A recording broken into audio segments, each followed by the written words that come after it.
Stock మార్కెట్లో invest చేస్తున్నారా? Invest చేసే టైంలో అసలు స్టాక్ మార్కెట్ రిస్క్ ఫ్యాక్టర్స్ ఎలా ఉంటాయి? సో లాంగ్ టర్మ్గా మనం ఎర్నింగ్స్ అనేవి గెయిన్ చేయాలి అంటే ఎటువంటి స్టాక్స్ను ఎంచుకోవాలనే అంశాలకు సంబంధించి మనకు విలువైన విశ్లేషణ అందించేందుకు Ganugupati trading academy chairman Sriramachandramurthy గారు స్టూడియోలో సిద్ధంగా ఉన్నారు. అదేవిధంగా ఈరోజు స్టాక్ మార్కెట్స్ ఎలా ఉన్నాయనే విషయాలను కూడా సార్ని అడిగి తెలుసుకునే ప్రయత్నం చేద్దాం. Good morning sir. Good morning అండి. సార్, నిఫ్టీ బ్యాంక్ నిఫ్టీ ఎలా ఉన్నాయి సార్? సో ఇవాళ నిన్న కొంచెం నిఫ్టీ బ్యాంక్ నిఫ్టీ అయితే కరెక్షన్ వచ్చింది. దాదాపు నిఫ్టీలో ఒక 200 పాయింట్స్, అలాగే బ్యాంక్ నిఫ్టీలో పీక్ నుంచి తీసుకుంటే 400 పాయింట్స్ కరెక్షన్ వచ్చింది.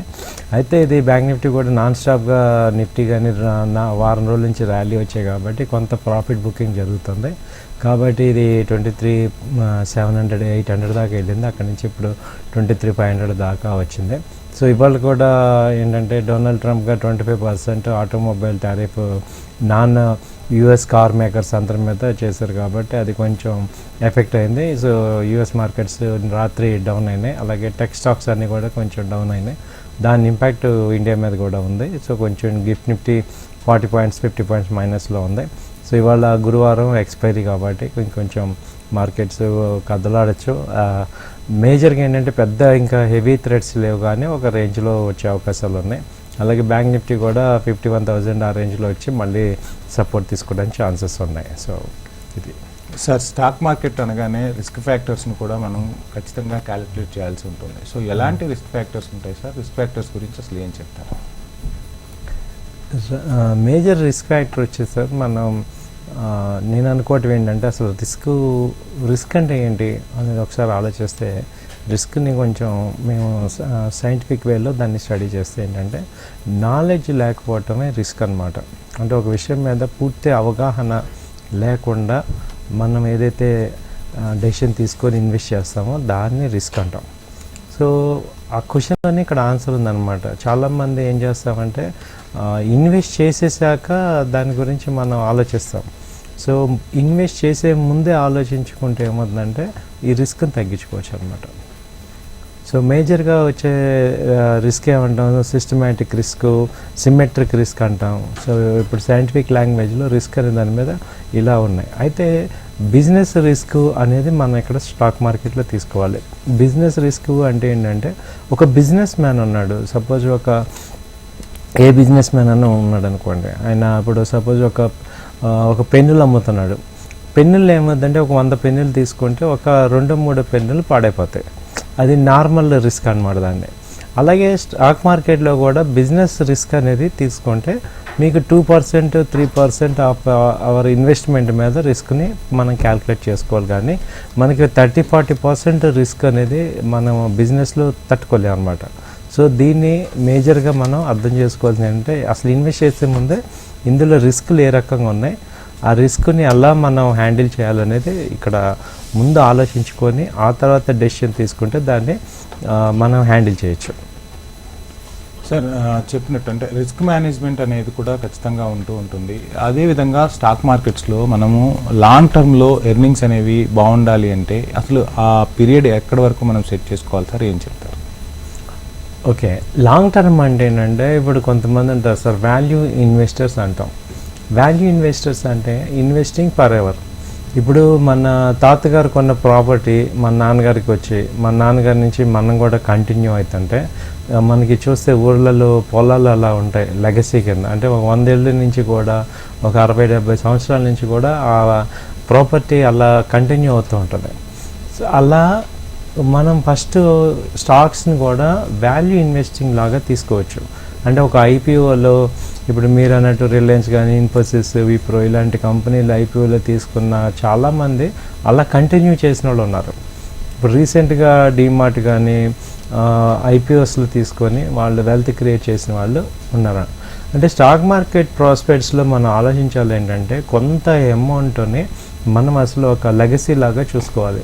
అంటే ఒక కంపెనీని కరెక్ట్గా మనం ఇది ఒక పొటెన్షియల్ కంపెనీ అనే ఐడెంటిఫై చేశాక వాటిల్లో ప్రైస్ ఎక్స్పెక్టేషన్ కాకుండా దానిలో ఏంటంటే డివిడెండ్ గ్రోత్ ఇలా ఎక్స్పెక్ట్ చేసి దాన్ని అలా హోల్డ్ చేసేయటం అనేది వాల్యూ ఇన్వెస్టింగ్ అంటాం. ఇంకా ఇండియాలో రీటైల్ క్లయింట్స్కి ఇంకా అంత దాని మీద అవగాహన రాలేదు. మనందరం ఏం చూస్తున్నామంటే షార్ట్ టర్మ్ పాయింట్ ఆఫ్ వ్యూని, short term market up and downs చూస్తున్నాం. సో కొన్ని కంపెనీని వాల్యూ ఇన్వెస్టింగ్ లాగా తీసుకోవచ్చు. పోనీ నేను వాల్యూ ఇన్వెస్టింగ్ అంత చేయలేనంటే మన ఈ మధ్య మ్యూచువల్ ఫండ్స్ ఉన్నాయి. ఒక 10 years నుంచి మ్యూచువల్ ఫండ్స్ కంటిన్యూ చేసి రెగ్యులర్గా ఇన్వెస్ట్ చేసిన వాళ్ళు అలా వాల్యూ ఇన్వెస్టర్స్ అనమాట. రెండో కేటగిరీ ఏంటంటే long term investors. Long term అంటే ఒక 5 years 6 years ఒక గోల్ ఓరియంటెడ్, ఒక పర్పస్ ఓరియంటెడ్లో ఇన్వెస్ట్ చేయటాన్ని లాంగ్ టర్మ్ ఇన్వెస్ట్మెంట్ అంటాం. అలాగా నెక్స్ట్ ఏంటంటే షార్ట్ టర్మ్ ఇన్వెస్ట్మెంట్స్, అంటే 1 year నుంచి 2 year వరకు మామూలుగా అసెట్ ఉంది, దీన్ని కొంచెం మార్కెట్ బాగుంది హోల్డ్ చేద్దాం అనేవాళ్ళు షార్ట్ టర్మ్ ఇన్వెస్ట్మెంట్స్. ఆ తర్వాత ట్రేడర్స్ ఏమవుతారు, 1 month ఉంచుకున్నా కానీ 1 week ఉంచుకున్నా లేకపోతే 1 day చేసిన వీళ్ళందరినీ ట్రేడర్స్ అంటాం. సో ఇలా ఈ కేటగిరీస్ ఉన్నప్పుడు మనం ఎలా అవుతున్నాము అంటే ఏ కేటగిరీలో మనం ఉన్నాం అనేది మనం పొజిషనింగ్ చేసుకొని ఆలోచించుకుంటానే మనం ఒకసారి కేటగిరీకి చేసుకోవాలి. సో దానిలో ఇంకా మాట్లాడాలంటే ఏంటంటే ఇప్పుడు కొన్ని స్టాక్స్ కొన్ని కంపెనీస్ స్పెసిఫిక్గా ఇవాళ నుంచి కూడా ఇప్పుడు నేను చెప్పాక మీరు ఏది మనం ఒక వాల్యూ లాగా ఉంచుకుందాం అంటే కొంత అమౌంట్ మనం ఏంటంటే వాల్యూ ఇన్వెస్టింగ్ లాగా చేసుకోవాలి, కొంత అమౌంట్ ఏం చేయాలంటే మనం లాంగ్ టర్మ్ ఇన్వెస్ట్మెంట్ లాగా, కొంత ట్రేడ్ లాగా అన్నీ చేసుకోవాలన్నమాట. ఓన్లీ నేను లాంగ్ టర్మ్ ఇన్వెస్ట్మెంట్ అన్నా కుదరదు, షార్ట్ టర్మ్ అన్నా కుదరదు. నేను అదే చెప్తున్నాను అనమాట, మార్కెట్ బట్టి కొంత అమౌంట్ మన రొటేషన్, కొంత అమౌంట్ ఇలా చేసుకోవాలి, డైవర్సిఫై. సార్ కొన్ని కంపెనీస్ చూద్దాం సార్. గ్లెన్మార్క్ ఎలా ఉంది సార్ ఈరోజు? గ్లెన్మార్క్ వచ్చి ఇది గ్లెన్మార్క్ ఇప్పుడు ప్రజెంట్ 1461 ఆ రేంజ్ వచ్చిందండి. అది అంతకుముందు 1280 నుంచి 1460 అలా ఉంది. ఇప్పుడు కొంచెం ఏంటంటే మార్కెట్ కరెక్షన్ వల్ల పీక్ వెళ్ళింది కదా, కొంచెం డౌన్ అవుతుంది. సో ఇది 1400 ఆ రేంజ్లో వస్తే బెస్ట్ బై అనమాట, బాగానే ఉంది అది. సో నెక్స్ట్ కాల్గేట్ పామోలివ్ వెళ్ళాం సార్. కాల్గేట్ కోల్పాలు ఇంకా ఇది మంచి యాక్చువల్గా లో లెవెల్స్కి వచ్చాయి. వీక్లీ చార్ట్స్ అయితే దాదాపు 2 months నుంచి కూడా కన్సల్టేషన్ అవుతుంది. సో ఇది 2400 ఆ రేంజ్లో ఉంది. అంతకుముందు 3800 నుంచి ఫాల్ అయింది. అయితే వీక్లీ చార్ట్ బాగానే ఉంది కానీ ఇంకా అది మొమెంటమ్ ఇంకా అందుకోలేదు. సో బాగా అండర్ పొటెన్షియల్లో ఉంది. సో దీన్ని మంచిగా ఇన్వెస్ట్ చేసుకోవచ్చు, బట్ ఇంకా మొమెంటమ్ ఇంకా రాలేదు దీనికి. సో స్లోగా ఉంది అది. సో నెక్స్ట్ హీరో మోటార్స్ ఎలా ఉంది సార్? హీరో మోటార్ కూడా సేమ్ కోల్గేట్ లాగానే వీక్లీ చార్ట్స్ అయితే దాదాపు నవంబర్ నుంచి పాజిటివ్గా చూపిస్తున్నా కానీ ఇంకా దీనిలో పాజిటివ్ ట్రిగ్గర్స్ రాలేదు. సో ఇది అంతకుముందు ఏంటంటే 6000 నుంచి ఇప్పుడు 3500 లో లెవెల్ వచ్చింది. సో ఇక్కడ మంచి ఎనీ టైం ఇది బౌన్స్ బ్యాక్ అయ్యే ఛాన్సెస్ చాలా ఎక్కువ ఉన్నాయి అనమాట. సో ఇక్కడ మంచి ఇన్వెస్ట్మెంట్కి హీరో మోటార్ అయితే సజెస్ట్ చేస్తున్నాం.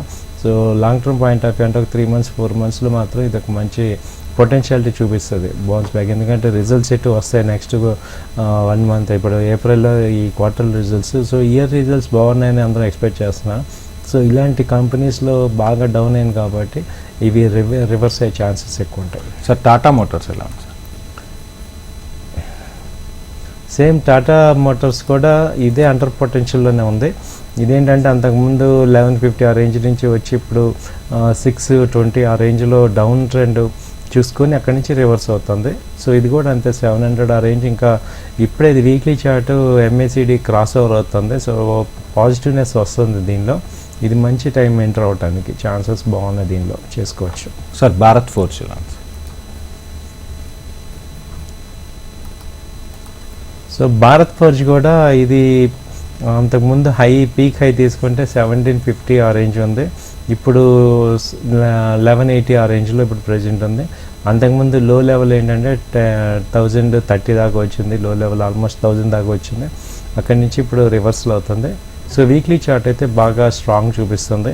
సో ఇది బై అండ్ డిప్స్ లాగా చేసుకోవచ్చు. ఈవెన్ మంత్లీ చార్ట్ కూడా పాజిటివ్నెస్ వచ్చింది కాబట్టి ఇది మంచి పొటెన్షియల్ ఉంది. సో స్ట్రెంగ్త్ చూపిస్తుందండి, ఇది బాగానే ఇన్వెస్ట్ చేసుకోవచ్చు. స్ట్రెంగ్త్ అది బాగుంది దీనిలో. సార్ నెక్స్ట్ జిందాల్ స్టీల్ ఎలా ఉంది?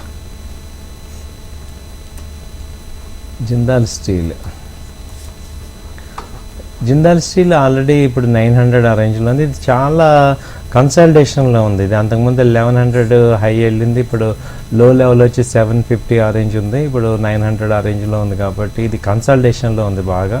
సో ట్రెండ్ పాజిటివ్గానే ఉంది. సో బై అండ్ డిప్స్ లాగా చేసుకోవచ్చు. స్టీల్ ఇండస్ట్రీ మొత్తం కన్సల్టేషన్ ఇది, అంటే 1050 దాకా పైకి వెళ్తుంది, మళ్ళీ రేంజ్లోకి డౌన్ ట్రెండ్ అలా వస్తుంది అనమాట. సో ఒక రేంజ్లో ఉంది ఇది బాగా. సార్ చూస్తున్నాం ఇంకొక 2 to 3 డేస్లో ఫైనాన్షియల్ ఇయర్ అనేది ఎండ్ అయిపోతూ ఉంది. అదేవిధంగా తెలుగువారి కొత్త సంవత్సరాది ఉగాది కూడా వస్తుంది. సో ఒక రకంగా చెప్పాలంటే ఫైనాన్షియల్గా సంబంధించిన డెసిషన్స్ కానీ కీ డెసిషన్స్ కానీ అన్నీ కూడా ఈ టైంలో తీసుకుంటూ ఉంటాం. సో ఇటువంటి టైంలో స్టాక్స్ మార్కెట్కి సంబంధించి కానీ లేదంటే పర్సనల్గా ఇన్వెస్ట్మెంట్ చేసుకునే వాళ్ళకి కానీ ఏం చెప్తారు సార్? అసలు ఎలా స్టార్ట్ చేయాలంటారు? Good thought sir. సార్ ఇప్పుడు ఉగాది నాడైనా మనం ఏంటంటే ఒక కొంత అమౌంట్స్ సేవ్ చేయటం, సో ఫైనాన్షియల్గా లిటరసీ పెంచుకోవటం, so need of saving money or investment in a good asset క్లాసెస్లో ఇన్వెస్ట్ చేయటం, సో వాటి యొక్క నాలెడ్జ్ మనం తీసుకోవటం ఇంపార్టెంట్. సో ఇప్పుడు మీకు ఇందాక రిస్క్ గురించి చెప్పాను. దాని తర్వాత ఏంటి, ఇప్పుడు మీరు అడిగిన దాని గురించి అసలు ఇన్వెస్ట్మెంట్ ఎందుకు చేస్తున్నాము, ఎందుకు చేయాలి అంటే ఫ్యూచర్లో ఆనందంగా ఉండటానికి ప్రజెంట్ ఉన్న ఆనందాన్ని కొంత సాక్రిఫైస్ చేయటమే ఇన్వెస్ట్మెంట్. ఇప్పుడు నా దగ్గర 100 రూపాయలు ఉంటే 100 రూపాయలు ఇవాళ ఎంజాయ్ చేసి ఖర్చు పెట్టి ఆనందపడే దాన్ని బదులు ఒక 30 రూపాయలు మనం ఇవాళ ఆనందాన్ని తగ్గించుకోవడం ద్వారా రేపు మనం ఆనందంగా ఉండటానికి దాన్ని ఇన్వెస్ట్మెంట్ అంటాం. సో ఇది ఎటు కూడా పాజిటివ్ ఫ్యాక్టర్ కాబట్టి మీరు మనం ఉన్న ఎక్స్పెండిచర్ కొంచెం తగ్గించుకొని మన ఇన్వెస్ట్మెంట్స్ అసెట్ సైడ్ మనం ప్లాన్ చేసుకుంటే మంచి అడ్వాంటేజ్ ఉంటుంది. సో ఈ లిటరసీ అనేది, ఫైనాన్షియల్ లిటరసీ అనేది స్టాక్స్ అనే కాదు, గోల్డ్లో చేసుకోవచ్చు, ఏదో ఒక ఇన్వెస్ట్మెంట్స్ మనకి ఉండాలి. సో మ్యూచువల్ ఫండ్స్లో చేసుకోవచ్చు. మీరు అన్నట్టు ఉగాది నాడు 1000 రూపీస్ 2000 రూపీస్ నుంచి కూడా మ్యూచువల్ ఫండ్స్లో ఇన్వెస్ట్ చేసుకోవచ్చు. సో అలా మనం కొంత అమౌంట్ అనేది మనకి ఇన్వెస్ట్మెంట్స్ అనేది జరుగుతూ ఉండాలి. ఈవెన్ చిట్స్ వేసుకోవచ్చు, అవి మీకు మంచి లంసమ్ అమౌంట్ వస్తుంది. అలాగే ఆర్డీ కట్టుకోవచ్చు. రెగ్యులర్గా ఒక ఆర్డీ కట్టుకుంటే మనకి ఏమైందంటే 1 year అయ్యేపాటికి 2 years అయ్యేపాటికి అది కొంత అమౌంట్ లంసమ్ అమౌంట్ వస్తుంది. సో అలా మనం చిన్న చిన్న పొదుపులు ఏంటంటే మనకి ఆటోమేటిక్గా ఆ హ్యాబిట్ని మనకి ఇంప్రూవ్మెంట్ చేస్తుంది. So habit of saving is very very important. So that gives you strength to us. Sir weekly short term investment గురించి చెప్తూ ఉన్నారు. సో నిన్న ఒక కంపెనీని సజెస్ట్ చేశారు. సో ఈరోజు వీక్లీ షార్ట్ టర్మ్ ఇన్వెస్ట్మెంట్లో ఏ కంపెనీ సజెస్ట్ చేయబోతున్నారు సార్? ఈరోజు అయితే ఇప్పుడు మనం చెప్పిన కొన్ని కంపెనీల్లో బాగున్నాయండి. టాటా మోటార్స్ ఒకటి బాగుంది. ఓకే. సో ఆ టాటా మోటార్స్లో మనం ఇన్వెస్ట్ చేసుకోవచ్చు, ఎందుకంటే అది మంచి డిపెండబుల్ కంపెనీ. అయితే వాళ్ళు కొత్తగా ఎలక్ట్రిక్ వెహికల్స్ అన్నీ వస్తున్నాయి. సో అలాగే మంచి అండర్ పొటెన్షియల్ ఉంది. సో వీక్లీ చార్ట్స్ బాగా చూపిస్తున్నాయి. సో ఇది అంతకుముందు కూడా దాదాపు 1200 నుంచి ఇప్పుడు 700 ఆ రేంజ్ వచ్చింది. సో ఇది టాటా మోటార్స్ ఇన్వెస్ట్ చేసుకోవచ్చు, బాగానే పొటెన్షియల్ ఉంది. సార్ చూస్తున్నాం ఈవీ వెహికల్స్కి సంబంధించి కూడా ఎక్కువగా సబ్సిడీలు వస్తూ ఉన్నాయి. సో ఈవీ సంబంధించి స్టాక్స్లో ఇన్వెస్ట్ చేయటం ఈ టైంలో రైట్ డెసిషన్ అంటారా?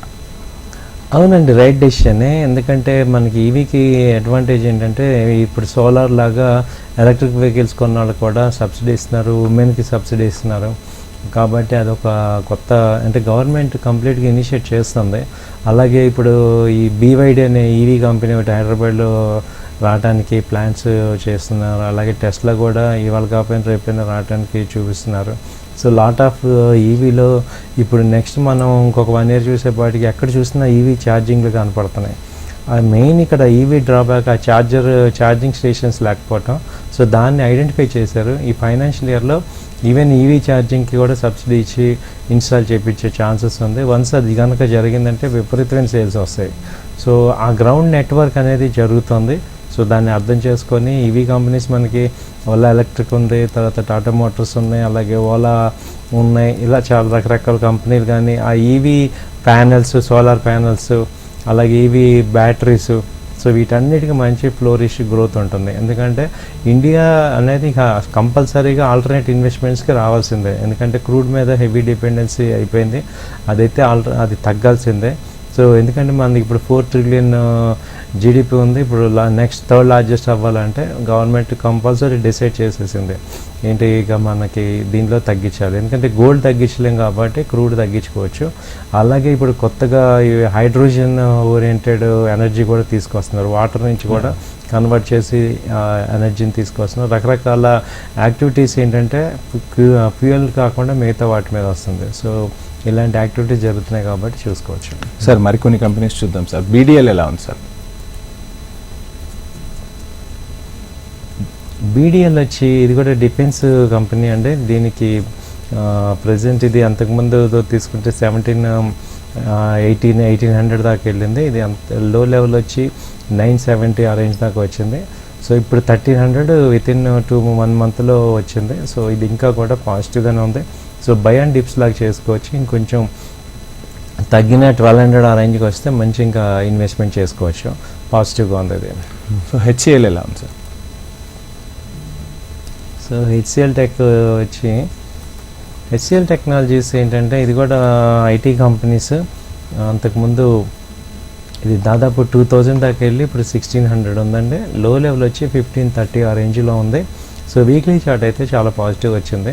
సో లాస్ట్ 2 వీక్స్ నుంచి కూడా పాజిటివ్ చూపిస్తుంది HCl technologies. Investment point of వ్యూలో ఇది బాగానే ఉంటుంది. ఎందుకంటే ఇప్పుడు దాదాపు 500-600 పాయింట్స్ తగ్గింది పీక్స్ నుంచి. సో ఇక్కడ మళ్ళీ రిటర్న్స్ అవుతున్నాయి, టెక్నికల్గా బాగానే చూపిస్తుంది ఇది. సో ఇదొక కన్సిడరేషన్ చేసుకోవచ్చు ఇన్వెస్ట్మెంట్ పాయింట్ ఆఫ్ వ్యూలో. Sir right sir. Sir listed companies అంటే ఏంటి, అసలు లిస్టెడ్ కంపెనీస్ అప్డేట్స్ని ఎప్పటికప్పుడు మనం ఎలా తెలుసుకోవాలి సార్? ఓకే, లిస్టెడ్ కంపెనీస్ అంటే ఐపీఓలో అంటే ఇనిషియల్ పబ్లిక్ ఆఫర్లో వచ్చి ఎప్పుడైతే ఏ కంపెనీ అయితే పబ్లిక్ లిమిటెడ్ అనే చివరి ట్యాగ్ ఉంటుందో దాన్ని లిస్టెడ్ కంపెనీ అంటాం. ఓకే. ఇప్పుడు హెచ్సిఎల్ ఇప్పుడు మన స్టాక్ మార్కెట్లో లిస్ట్ అయిన కంపెనీలు దాదాపు ఇవాళ ఇండియాలో చూసుకుంటే కొన్ని లక్షల కంపెనీలు ఉన్నాయి. కానీ స్టాక్ మార్కెట్లో లిస్టెడ్ అయినవి దాదాపు ఒక 9000 కంపెనీస్ ఉన్నాయి. ఓకే. అంటే ఓన్లీ 9000 కంపెనీసే పబ్లిక్ లిమిటెడ్. అంటే పబ్లిక్ లిమిటెడ్ అవ్వాలి అంటే అది కంపల్సరీ స్టాక్ ఎక్స్చేంజ్లో చేసుకోవాలి. అలా కాకుండా చాలామంది ప్రైవేట్ కంపెనీస్ ఉంటాయి. అంటే ప్రైవేట్ కంపెనీస్ అంటే it is owned by the group of individual peoples. అలాగే లిస్టెడ్ కంపెనీస్లో ఏంటంటే దీనిలో ప్రైవేటు భాగస్వామ్యం ఉంటుంది, పబ్లిక్ భాగస్వామ్యం ఉంటుంది, ప్రమోటర్స్ ఉంటారు, అలాగే డిఐఎస్, ఎఫ్ఐఎస్, హెచ్ఎన్ఎస్ వాళ్ళ వాటా ఉంటుంది. సో ఇలా ఒక లిస్టింగ్ అవ్వాలి కంపెనీ. అదేంటంటే షేర్లు ట్రేడ్. సార్ మన కాలర్ ఉన్నారు రత్నాకర్ రావు గారు హైదరాబాద్ నుంచి. రత్నాకర్ రావు గారు గుడ్ మార్నింగ్ అండి. Good morning. Good morning sir. నమస్తే సార్, చెప్పండి సార్. నమస్తే సార్. నా దగ్గర హెచ్సిఎల్ ఒక 100 షేర్లు ఉన్నాయి, ఉంచుకుంటారా తీసేమంటారా? HCL Technologies HCL Hindustan Airlines Limited. HAL okay sir. Okay, HAL వచ్చి ఏమైందంటే 100 షేర్లు ఉన్నాయి కదా సార్, ఇవి కొంచెం లో లెవెల్ నుంచి బాగా పెరిగింది సార్. ఇది 3100 దాకా వెళ్ళింది. మీరు అయితే ప్రజెంట్ ప్రాఫిట్లో ఉంటే కొంత ఒక 50 షేర్స్ ఎగ్జిట్ అవ్వండి. మళ్ళీ అది డౌన్ 3900 3700 వస్తే బై చేసుకోండి. ఎందుకంటే ఇప్పుడు వీక్లీ చార్ట్ బాగా పీక్ వెళ్ళింది, కొంచెం డౌన్ ట్రెండ్ చూపిస్తుంది. బట్ ఓవరాల్ లాంగ్ రన్లో పాజిటివే. సో రొటేట్ చేసుకోండి, మీకు బెనిఫిట్ ఉంటుంది. ఎందుకంటే ఒక 100 షేర్స్ ఉన్నాయి కాబట్టి ఒక 30 షేర్స్ అమ్మేసిన ఒక 200 పాయింట్స్ డౌన్లో బై చేసిన ఒక 6000 దాకా వస్తాయి. సో కొంచెం డౌన్ కనపడుతుంది, ఆ తర్వాత మళ్ళీ పుల్ బ్యాక్ అవుతుంది. Right sir. సార్ ఏ బిజినెస్లో అయినా రిస్క్ని అవాయిడ్ చేసే ఛాన్సెస్ కొంతవరకు ఉంటాయి. సో స్టాక్స్లో కూడా ఒక సేఫ్ జోన్ అంటే రిస్క్ని అవాయిడ్ చేసే జోన్ ఉంటుందా, ఏం చెప్తారు? ఉంటుంది సార్. రిస్క్ని కంప్లీట్గా అవాయిడ్ చేయలేం, కానీ రిస్క్ని ఏంటంటే ప్రొటెక్ట్ చేసుకోవచ్చు. ఏంటంటే జస్ట్ లైక్ ఇప్పుడు మనకి వాల్యూ కనుక 10 lakhs అబోవ్ ఉందనుకోండి మన యొక్క పోర్ట్ఫోలియో కనుక, అప్పుడు ఏం చేయాలంటే మనం పుట్ ఆప్షన్స్ని బై చేసుకొని ఆ యొక్క రిస్క్ని ఆపుకోవచ్చు అనమాట. సో ఇప్పుడు మార్కెట్స్ అన్సర్టనిటీ ఉంది అర్థమవుతుంది అనుకోండి, అప్పుడు మనం ఏం చేయాలి, ఇమ్మీడియట్గా ఈ పుట్ ఆప్షన్స్ కొనుక్కోవటం. అలాగే మీరు ఇప్పుడు మీకు ఈక్విటీ ఇంకా ఎక్కువ ఉందనుకోండి, దాన్ని ఫ్యూచర్ని సెల్ చేసుకోవటం. అంటే ఆ రిస్క్ని మనం ఎంత నాలెడ్జ్ పెంచుకున్న కొద్దీ రిస్క్ తగ్గించుకోవచ్చు. స్టాక్ మార్కెట్లో చాలా మంచి ఆపర్చునిటీస్ ఉన్నాయి. మీకు ల్యాండ్లో లేవు, కానీ వేరే అదర్ అసెట్స్లో రిస్క్ని అవాయిడ్ చేసేది లేవు, కానీ స్టాక్ మార్కెట్లో ఉన్నాయి.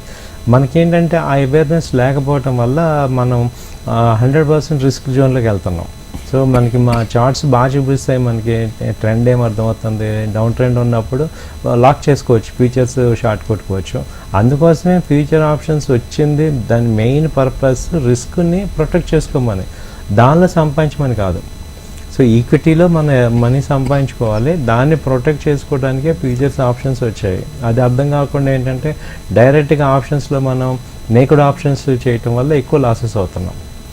సార్ నార్మల్గా గోల్డ్ గురించి ఎక్కువగా మనం వింటూ ఉన్నాం. సో పెరుగుతుంది, తగ్గుతుంది, ఒక రకంగా చెప్పాలంటే మార్కెట్లో అన్సర్టనిటీ అనేది కొనసాగుతుంది. సో ఏం చెప్తారు సార్, గోల్డ్ ఈ టైంలో బై చేసుకోవటం బెటరా, గోల్డ్ బాండ్స్ సైడ్ వెళ్ళటం బెటరా అంటే ఏం చెప్తారు? గోల్డ్కి ఏమవుతుందంటే ఇది స్పెసిఫిక్ టైం అని లేదు ఇన్వెస్ట్ చేసే వాళ్ళకి.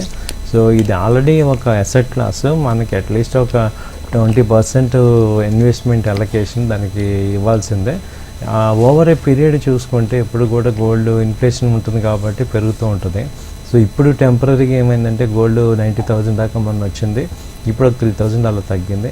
సో ఇవాళ కొంచెం న్యూస్ పాజిటివ్ ఉండబట్టి వరల్డ్ మొత్తం మీద ఇప్పుడు ఏమైందంటే ఉక్రెయిన్ కనుక వార్ తగ్గిందంటే కొంచెం గోల్డ్ రేట్లు కూడా తగ్గుతాయి.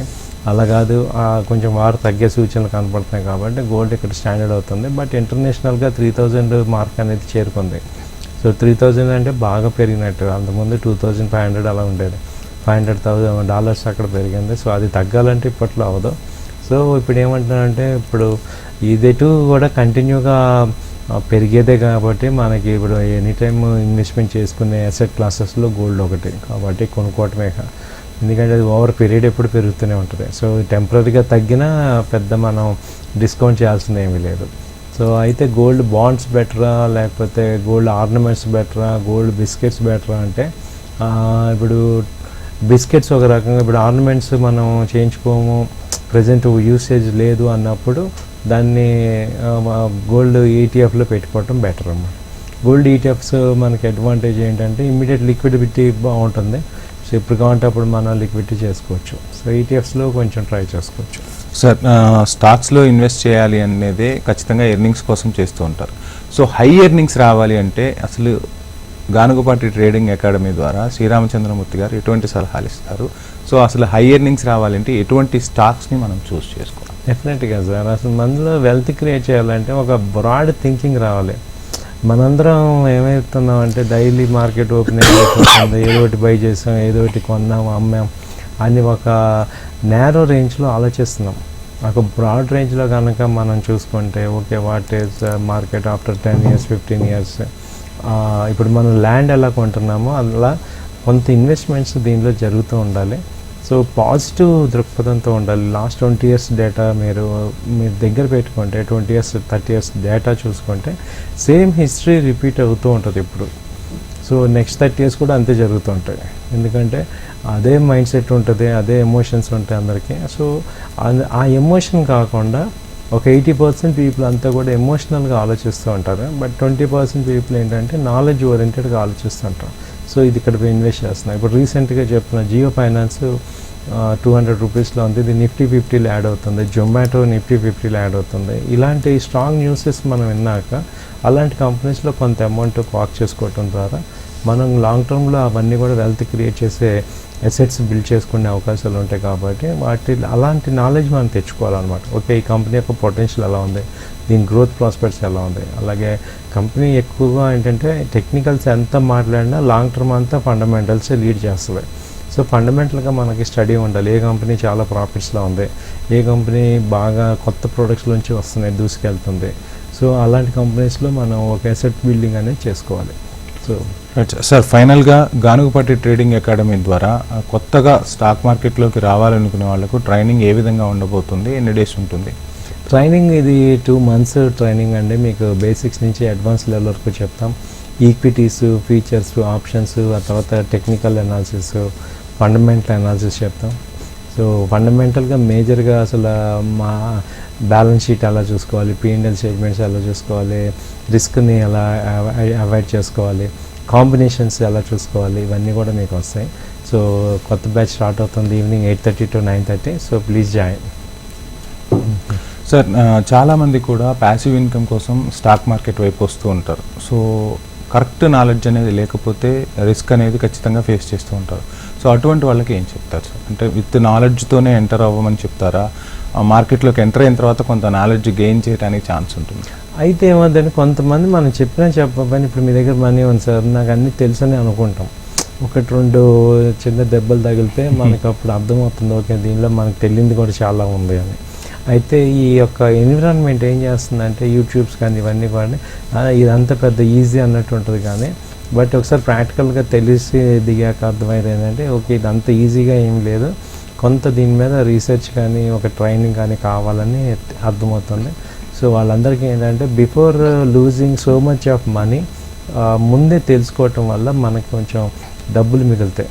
ఇప్పుడు నాకు చాలామంది ఫోన్ చేస్తారు, ఇప్పుడు నాకు అర్థమైంది సార్ మనీ లేదంటారు. సో ఇప్పుడు నాలెడ్జ్ కావాలనే టైంలో ఉన్న మనీ పోయింది అనుకోండి, ఇంక అప్పుడు మనీ సంపాదించడం చాలా కష్టం అవుతుంది. So before it is too late realize now. Okay sir, అది నాకు చెప్పేది. Right sir, thank you sir, thank you so much Thank you sir. so ఈరోజు స్టాక్ మార్కెట్స్ గురించి, అదేవిధంగా స్టాక్ మార్కెట్లో ఉన్న రిస్క్ ఫ్యాక్టర్స్ గురించి విలువైన సలహాలు సూచనలు అందించినందుకు మీకు స్పెషల్ థ్యాంక్స్. సో ఇది ఇవాల్టి బిజ్ బస్. చూస్తూనే ఉండండి HM TV.